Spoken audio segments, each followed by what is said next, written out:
কাৰ্বি সমাজৰ এক সাংস্কৃতিক ক্ষেত্ৰ কাৰণে তেওঁলোকে মাটি সংৰক্ষিত কৰিছে আৰু ইয়াত কাৰ্বিসকলৰ পৰম্পৰাগত দমাহী উৎসৱ তাৰ লগতে যুৱ মহোৎসৱ অনুষ্ঠিত কৰি আহিছে।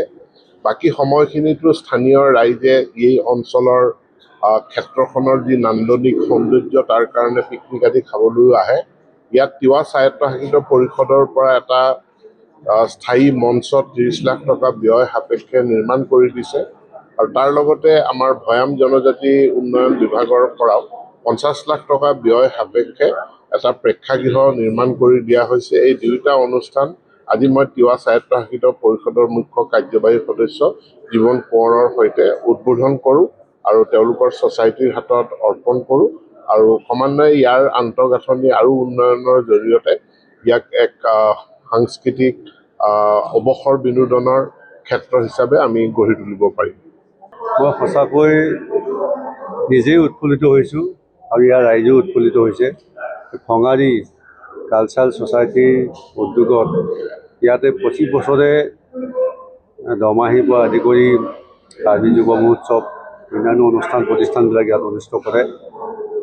আমি তিৱা স্বায়ত্ত পৰিষদৰ জৰিয়তেও ৩০ লক্ষ টকাৰে এটা সাংস্কৃতিক মঞ্চ ইয়াতে নিৰ্মাণ কৰি উলিয়াইছিলোঁ আৰু WBT মিনিষ্টাৰ মহোদয়ৰ জৰিয়তে এই নাট্য মঞ্চটো তেখেতে ইয়াতে নিৰ্মাণ কৰি দিলে।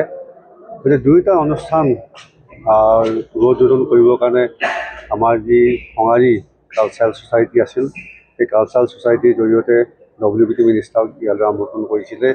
আমিও তিৱা স্বায়ত্ত পৰিষদৰ মুখ্য কাৰ্যবাহীকে আদি কৰি সন্মানীয় কাৰ্যবাহী সদস্যসকল ইয়াত উপস্থিত হৈ তেখেতৰ সংগী হিচাপে আজি এই অনুষ্ঠান দুটা শুভ উদ্বোধনৰ এই শুভ মুহূৰ্তত উপস্থিত থাকিবলৈ পাই সঁচাকৈ মই ধন্য মানিছোঁ।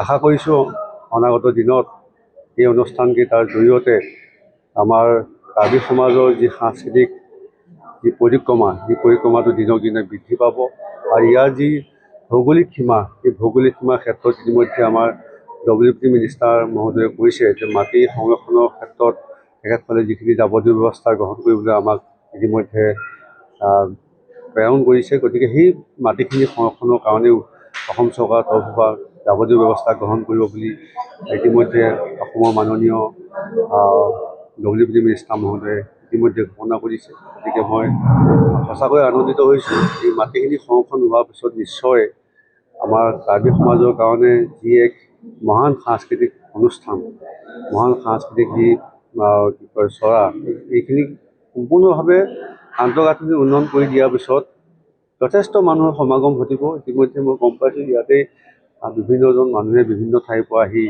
অৱসৰ বিনোদন কৰাই নহয়, খানা পিকনিক আদি খোৱাৰ ব্যৱস্থা ইতিমধ্যে কৰিছে। ইয়াৰ যদি যিটো আন্তঃগাঁথনি, সেই আন্তঃগাঁথনিটো সুন্দৰভাৱে বনোৱাৰ পিছত, কাৰণ সোণাপুৰ নিচেই কাষতে অৱস্থিত আৰু গুৱাহাটীৰ নিচেই কাষতে অৱস্থিত এটা সুন্দৰ প্লেচ হিচাপে অনাগত দিনত এইটো সুন্দৰ প্লেচ হিচাপে মানে ইয়াতে প্ৰতিষ্ঠা লাভ কৰিব বুলি আমাৰ ফালৰ পৰা আশা প্ৰকাশ কৰিছোঁ।